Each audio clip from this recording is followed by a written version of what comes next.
Olá, boa noite. Eu sou a Camila do Ministério Esperança de Israel e hoje, mais uma quinta-feira, estou aqui para continuar a leitura e as reflexões sobre o livro de Provérbios. Hoje, com o nosso capítulo 20 ainda, mas nos seus versos de 11 a 15, onde a gente vai fazer a leitura e as reflexões para observar aquilo que o Senhor tem para nos ensinar, para edificar os nossos corações e as nossas vidas, manifestando assim a palavra e os valores que vêm dos céus. Então eu convido você a abrir a sua Bíblia no livro de Provérbios, capítulo 20, versos de 11 a 15. E o verso 11 ele diz assim: Até a criança se dará a conhecer pelas suas ações, se a sua obra for pura e reta. E como referência, o livro de Mateus, capítulo 7, verso 16, diz o seguinte: Por seus frutos os conhecerei. Porventura colhem-se uvas dos espinheiros ou figo dos abrolhos? E assim a nossa reflexão, as nossas ações, elas revelam sim o nosso caráter, né? As palavras muitas vezes elas podem ser controladas, elas podem ser medidas, elas podem ser calculadas, elas podem ser ponderadas conforme ali a equipe ou as pessoas, o grupo de pessoas que está envolvido para receber, por exemplo, uma mensagem. Mas os nossos pensamentos, né? E as nossas ações são os que verdadeiramente denunciam e revelam de fato para as pessoas ao nosso redor e até para nós mesmos quem nós verdadeiramente somos. E isso tanto para o bom quanto para o ruim. Essa é a reflexão que o Senhor pode trazer para a gente no nosso coração nessa noite e assim como uma pergunta deixo para você. Como você está agindo, né? Quem é você conforme as suas ações, as suas atitudes? O verso 12 diz assim: O ouvido que ouve e o olho que vê. O Senhor fez a ambos. No livro de Êxodo, no capítulo 4, verso 11, diz assim: E disse-lhe o Senhor: Quem fez a boca do homem? Ou quem fez o mudo? Ou o surdo? Ou o que vê? Ou o cego? Não sou eu, o Senhor? E no livro de Salmos, Salmos 94, verso 9, diz ainda: Aquele que fez o ouvido não ouvirá? Ou o que formou o olho não verá? E Provérbios, capítulo 3, verso 21, diz ainda: Filho meu, não se apartem estas coisas dos teus olhos, guarda a verdadeira sabedoria e o bom siso. E o livro de Deuteronômio, ali no capítulo 11, no verso 7, diz ainda: Porquanto os vossos olhos são os que viram toda a grande obra que fez o Senhor. E a gente pode refletir da seguinte forma, né? O Senhor, ele fez as duas coisas, os olhos e ouvidos. E criando eles olhos e ouvidos, não tem como ele também não ter as habilidades, a capacidade daquilo que ele criou. O que eu quero dizer com isso? O Senhor, ele ouve e vê todas as coisas em todo o tempo. E a nossa inspiração, ela deve ser da seguinte forma também: não somos capazes, assim como o Senhor, de ver e ouvir as coisas em todo o tempo, de todas as formas e em todo momento, né? É um atributo de Deus. Mas nós devemos sim ter olhos e ouvidos atentos, né? Ter ouvidos, por exemplo, que ouvem com reverência e com muita avidez, com sede a palavra de Deus, né? Sendo a palavra de Deus declarada e ensinada pelos nossos pais e por todos os nossos ensinadores, porque a riqueza do ouvir a palavra de Deus está como a própria Bíblia declara, como o próprio Senhor declara, né? Que a fé vem até o ouvir e ouvir a palavra de Deus. Então o ouvir as boas coisas também edifica e também faz crescer. E ter também um olho que vê ávida e inteligentemente as obras do Senhor, né? Testemunha aquilo que é feito pelo Senhor e também a própria palavra de Deus para alimentar e para iluminar. Mas na contrapartida, existem as pessoas que rejeitam, né? Rejeitam ver e rejeitam ouvir. E aí por isso, lá no Salmo 58, verso 4, tem uma referência paralela que diz assim: O seu veneno é semelhante ao veneno da serpente, são como a víbora surda que tapa os ouvidos. E no livro de Isaías também, Isaías 6, versos 10 diz assim: Engorda o coração deste povo e faz-lhe pesados os ouvidos, e fecha-lhe os olhos, para que ele não veja com os seus olhos, e não ouça com os seus ouvidos, e nem entenda com o seu coração, e nem se converta e seja sarado.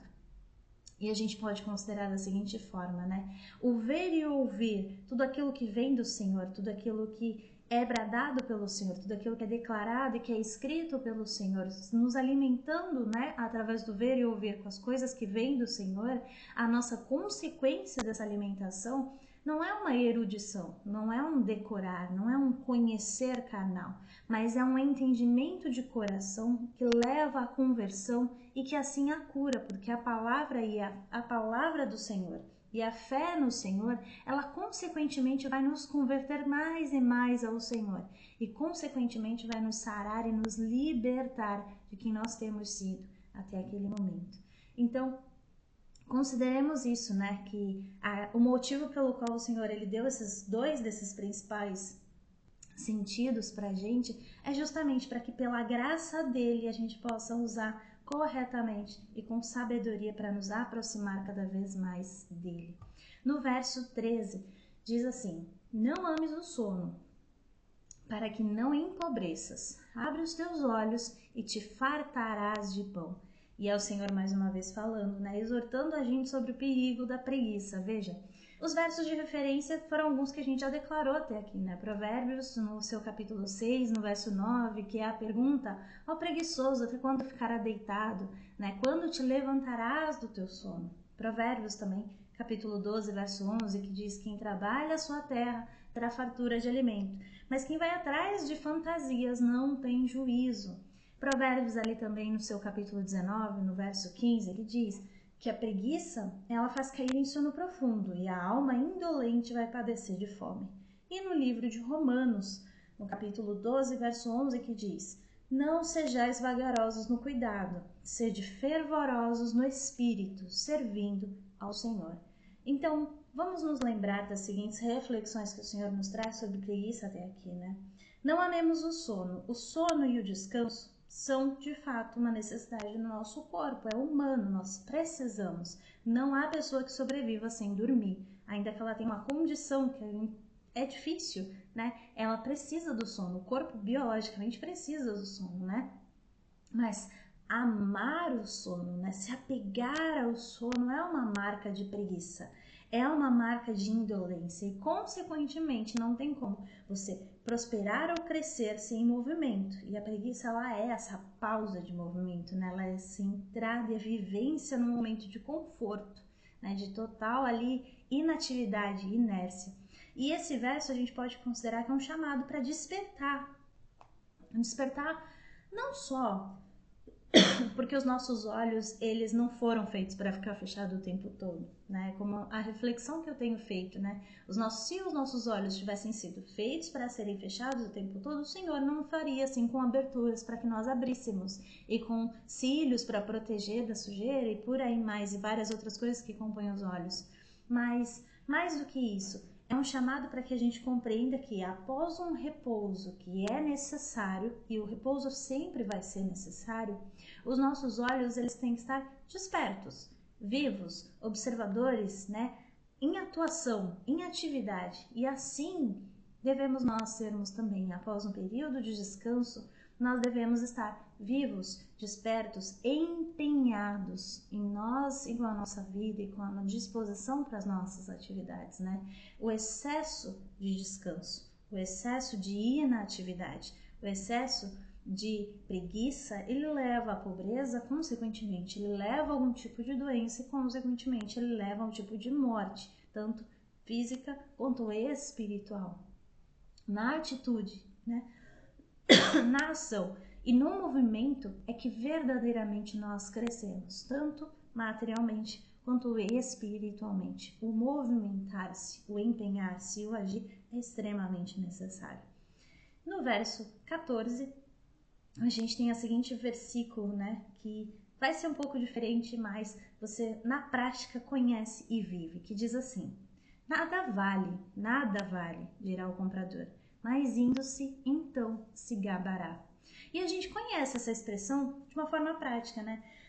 Como por exemplo, alguém que diminui e desdenha algo que deseja e que tem como algo valoroso, né, de grande valor, mas a pessoa diminui e desdenha para que assim aquilo seja tão depreciado que possa ser adquirido pelo valor menor do que realmente vale. Ou seja, é um mecanismo, né, um artifício para diminuir o preço ou o valor de algum produto até que seja possível conquistar com uma margem que seja considerada assim uma margem de oportunidade, não uma depreciação ali que seja uma vantagem, né? E assim se vangloriar desse tipo de artifício. E a exortação, essa reflexão que esse verso traz para a gente é justamente um abrir de olhos da seguinte forma: o mundo não é dos mais espertos, né? Não se engane. A palavra de Deus fala, e fala diversas vezes de diversas formas, que a gente manipular alguém, persuadir alguém, enganar alguém, a fim de que lesando ela por ganância ou por vaidade, ou enfim, por qualquer motivo pessoal que seja, na vida pessoal, na vida profissional, na vida familiar, a gente faça o uso desses artifícios ou tenha esse objetivo, né, fazendo desses meios para atingir um fim egoísta, é um fato não só lamentável quanto reprovável. E há juízo de Deus para ações dessa natureza, atitudes nessa natureza, há consequências de Deus para atitudes nessa natureza. A palavra de Deus, ela condena esse tipo de maquinação, esse tipo de estratégia, de estratagema para alcançar as coisas, né? Porque isso não condiz com o caráter da verdade. A nossa estratégia de quem crê no Senhor para alcançar as nossas coisas é confiar no Senhor, confiar ao Senhor os nossos planos, buscar a direção dele e mãos à obra e trabalhar. Não ao criar estratégias para utilizar de vantagens e assim ter oportunidades em cima do prejuízo de outras pessoas. Esse tipo de artifício, esse tipo de estratégia não condiz com o caráter da palavra da verdade, não condiz com o caráter santo e justo de Deus, mas condiz com o caráter do pai da mentira, que é Satanás. Então esse verso vem para trazer a luz aos nossos olhos do que o Senhor nos chama a viver sobre uma ética justa.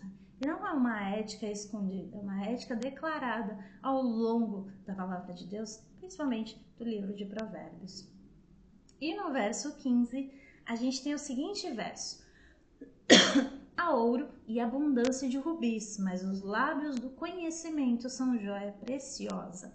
Os versos de referência são o livro de Jó, capítulo 28, verso 12. E disse ao homem: eis que o temor do Senhor é a sabedoria, e o apartar-se do mal é a inteligência.